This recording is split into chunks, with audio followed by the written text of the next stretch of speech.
Welcome to another Signal conversation.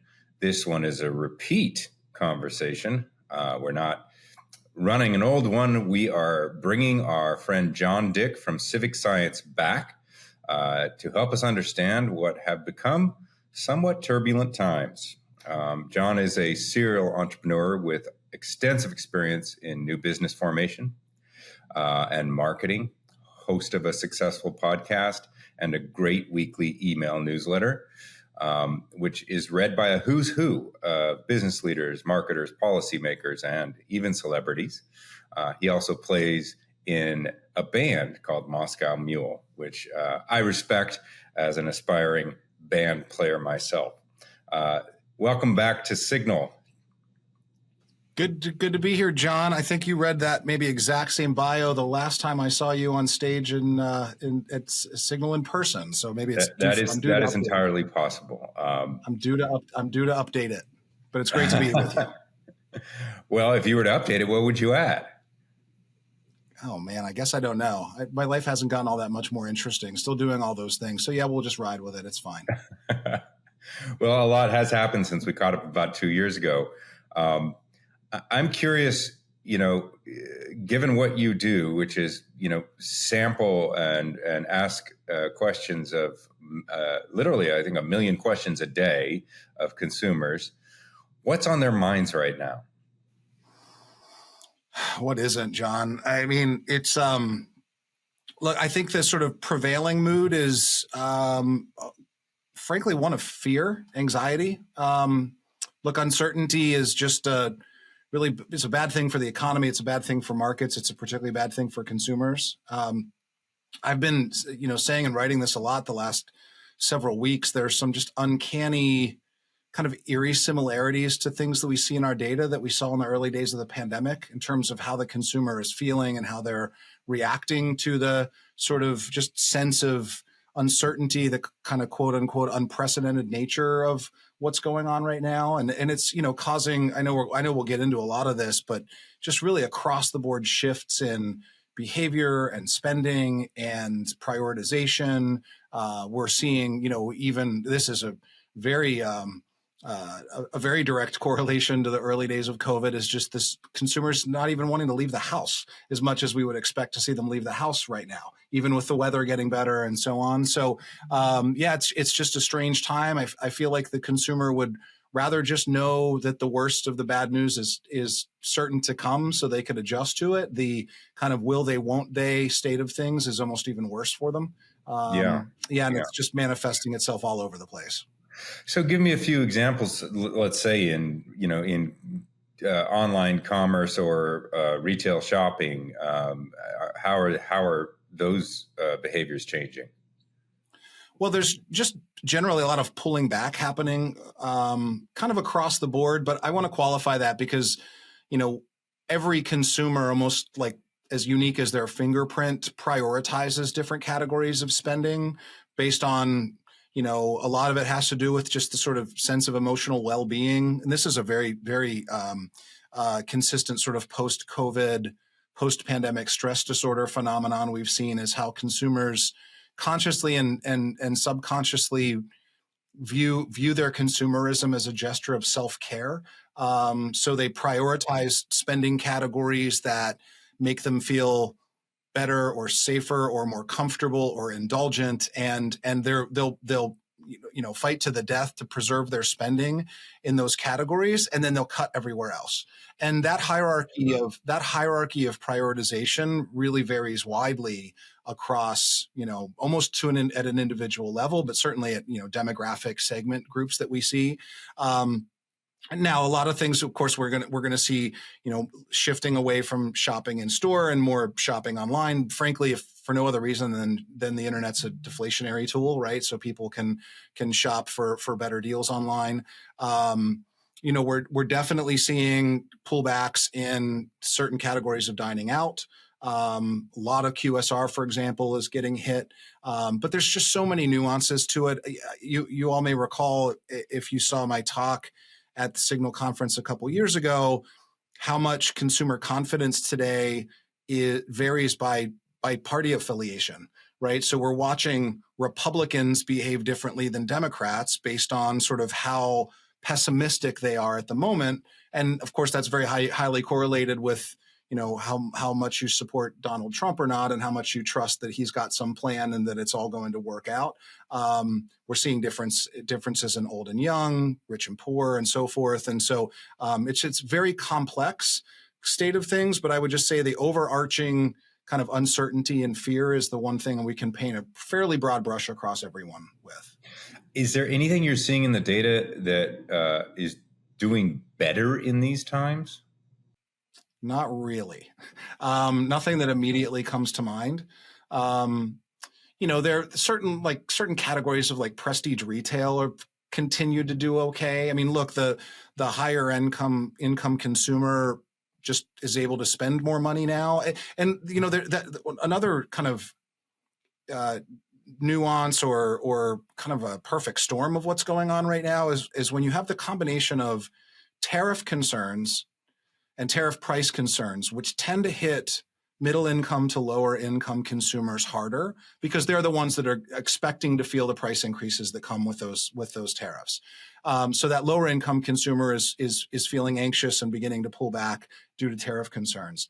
At the upper end of the income spectrum, you've got your sort of upper middle class to upper income consumer who's concerned about a recession, right? Recession's going to affect their stock portfolio, their home value, all these kinds of things. That it's interest rates aren't going to come down as you'd hope. So even that higher end consumer is concerned on a more macro level. So it's affecting their investment strategies, their retirement planning. They're delaying certain kind of like long trips that they might otherwise want to take, larger purchases that they're going to want to take.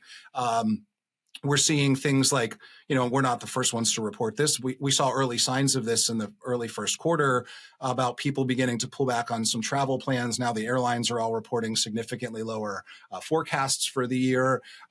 Going into 2025, we expected it to be a really good summer for home improvement and home renovations. That is all kind of falling off of a cliff right now, where the consumer is, lessening, or if not sort of delaying to potentially canceling to downsizing, those kinds of things. One of the big boosts that summer home improvement usually gets is from tax refunds that consumers get, right? Kind of those checks show up late April, early May. And that's one of those bigger things and also travel, that we see consumers that have a windfall with tax returns tend to invest those things in. Now those same consumers are telling us, no, they're either going to save that money, use it to pay down debt, or use it just to cover household expenses. So there's not a whole lot from the consumer's perspective that I see as a silver lining. Any categories that are doing particularly well. I mean, you can see like dollar stores, for example, are starting to see some of those higher income consumers kind of trade down into their stores. So there may be, again, I don't know if that's a silver lining as much as it is sort of a, putting a finger being put in the dam to kind of slow the floods a bit. But no, it's hard to see. Now we can talk about from a business perspective where silver linings might be. So I'll ask myself that question. And please do. Yeah, sure. We forget it's been a good solid 15 years since we've been in a real honest recessionary climate. And I'm not saying we're there yet, but there's lots of reasons to believe we're on the precipice of one. And the consumer is feeling that, partly because they're being told to fear it. And so we kind of forget the playbook, right? There's a lot of people when we go see our clients, a lot of people in those boardrooms we're talking to didn't work there 15 years ago when there was a recession. They don't remember what it's like, right? And one of the things that we know to be very true, and maybe even a little counterintuitive, is the extent to which consumers, their switching propensity increases dramatically in times of gusty economic headwinds. And we're seeing it, even in categories where it's hard to switch, mobile carriers, banks, switching behavior, particularly in the mobile carrier space in the first quarter, was up 40% over the same quarter a year ago. The consumer it's a gesture of control, right? I can't control anything else that's going on in the world, but I can control the relationships I have with the vendors in my life. Part of it is, it costs money to switch your mobile carrier, right? There's taxes. You maybe have to get a new phone. There's penalties potentially you have to pay. But people were sucking those things up because they think it's going to get worse. They want to do it now so that they're maybe not burdened with as big of a monthly fee come August, September, October when it's worse. So it's a great opportunity for really smart marketers to grow share, to conquest customers of competitive brands, because if they're willing to switch their mobile carrier and they're willing to switch their bank, then they're willing to switch their razor, they're willing to switch their shampoo, their breakfast cereal, right? And so we know a lot of times CFOs want to kind of pull back on marketing expenses when things are uncertain and headwinds are blowing, but it's exactly the wrong time to do that, because the brands that are really smart about identifying their vulnerable competitors who have the most sort of adjacent kind of similar customer, it's the time to go after and play hardball and steal share. So it is a chance to be opportunistic from that perspective. Have you seen anything in the data relating to that, much sort of desirable demographic known as youth or young adults, Gen Z, Gen Y, Gen A? We only know about Gen Alpha by surveying their parents and what they're buying for their kids. So that's going to be more or less a proxy for how much those parents are spending on themselves at this state, right? Just how much disposable income they have and what they're doing with it. Gen Z, of course, we study obsessively. And I don't know if this is necessarily a good thing. We're not seeing as much of a pullback from Gen Z in terms of their overall spending. When we ask them about tariff concerns, that we just don't see that same heightened level of sensitivity to it. We're not seeing the same pullback that we're seeing, say, from millennials and younger Gen Xers and now increasingly older Americans. They're going to keep spending the same amount of money that they've conditioned themselves to spend, which is, I think, great for retailers, maybe bad long term because those chickens will come home to roost at some point. So they're taking on more debt. What we are watching is savings rates of Gen Z are falling off of a cliff. So rather than putting money away for, whether they're investing or starting to save for retirement, that is, they're spending that money now instead of saving it. So I don't know if that's, like I said, maybe good for the retailers that are benefiting from those dollars, but certainly maybe not so great for the long-term economy. I will say, there is actually maybe one very small short-term silver lining, which is the 15 to 20% of consumers that we're seeing now accelerate purchases. Right, like since in the last 2, 3, 4 weeks, right? Goods that they're buying, expenses that they're making now because they know those or fear that those things are going to be 25, 50, 100% more expensive. So we might see some in certain categories like electronics, home goods. We're seeing some kind of hoarding behaviors. Even that's another thing that kind of harkens us back to COVID, right? And Gen Z is particularly on the electronics side, is partly leading that push of buying things now before they get too expensive whenever this 90-day hiatus on tariffs or however long they take to kind of sort of reach their peak. So we might see some retailers benefiting from that in the near term, but that's going to just be a bell curve that another cliff we'll see months from now. So I don't know if that's a silver lining, but it's going to boost some retail sales for a month or two. Pivoting to the other thing that everybody's talking about, and we don't have a lot of time, but I'm just curious, what are you seeing in your data in terms of consumer behavior related to the sort of biggest topic in the world of tech and business, which is AI? A couple different ways I'll parse it out. The consumer, by and large, in aggregate, the collective populace, let's just call them, Americans, right? And not thinking about them through the lens of just consumers. They're still very skeptical, concerned.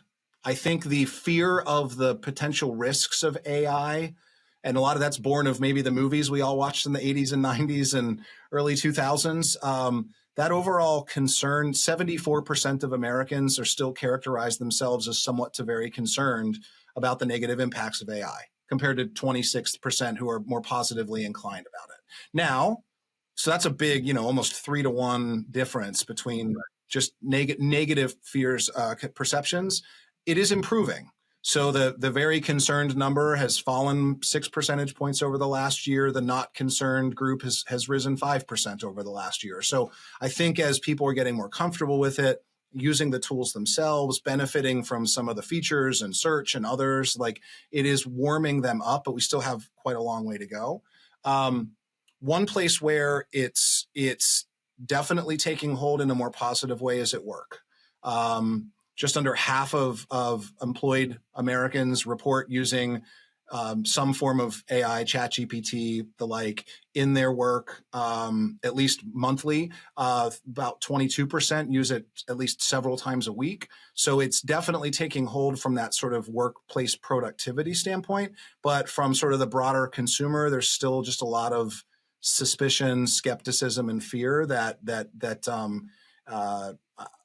will likely continue to suppress adoption of those things by consumers. But again, like I said, I think whether it's the PR and the marketing or just the familiarity with it, those numbers do seem to be improving, and pretty sharply over the last year.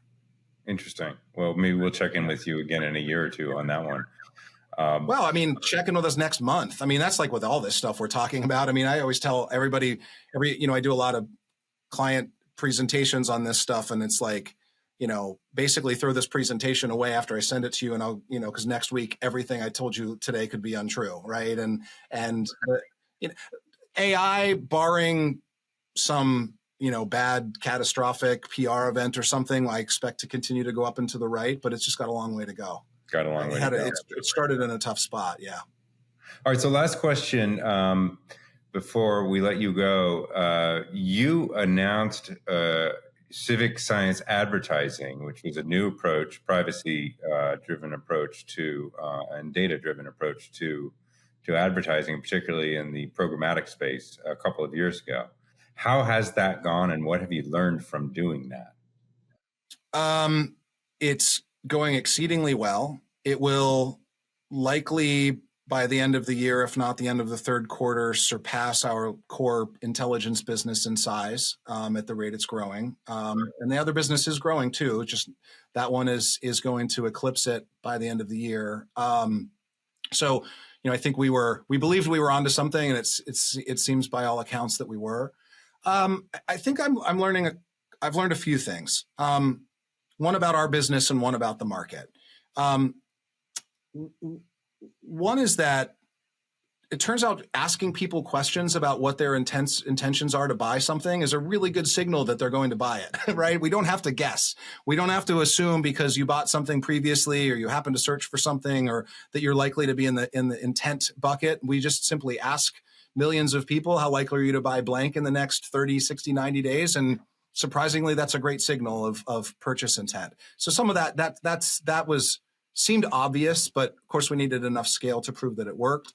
The second one is how valuable these kind of psychographic attributes that we capture, things we just talked about, tariff concerns, concerns about AI, political affiliation crossed with tariff concerns and economic sentiment and well-being, how those hopes and fears and wants and needs that we can learn by asking people questions, how valuable they are as targeting vectors for media, right? Baking that into a segmentation that, so much of advertising is powered by observed behavioral information because we have infinite amounts of it, right?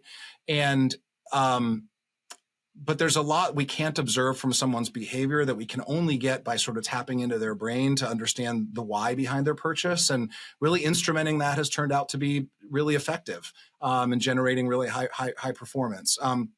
The last thing is just, it's a difficult, the space is hard to operate in. There's a lot of competition, of course. There's a lot of competition out there that's given the industry a bad name in the way that they operate. So we spend a lot of time trying to convince people that, yes, we're privacy compliant. Yes, we're ethical in the way we collect data. Like even, people are inclined to not believe us. So that's a bit of an uphill climb. And then, look, the big agency holdcos have a lot of power, and navigating our way in and around that and through that is really hard to do. We've had a lot of success with companies that are buying their media in-house. working with more independent agencies or more, right? So those are some of the challenges that we've had to work our way through. And I think based on the growth we've seen so far this year and expect to see through the rest, we've maybe figured out our way around the landmines. But no, it's been extremely validating of a vision and philosophy that we thought could work. And so we still Well, have a long way to go. congratulations. It's not easy to Yeah, break into that business, and I'm really pleased to hear you say that. yeah, it's great. We have to stop now, but John, thank you so much for checking back in with us, and we will Happy to check do in it with you anytime. often. All right. Appreciate your time. Thanks for being on Good being Signal. with you.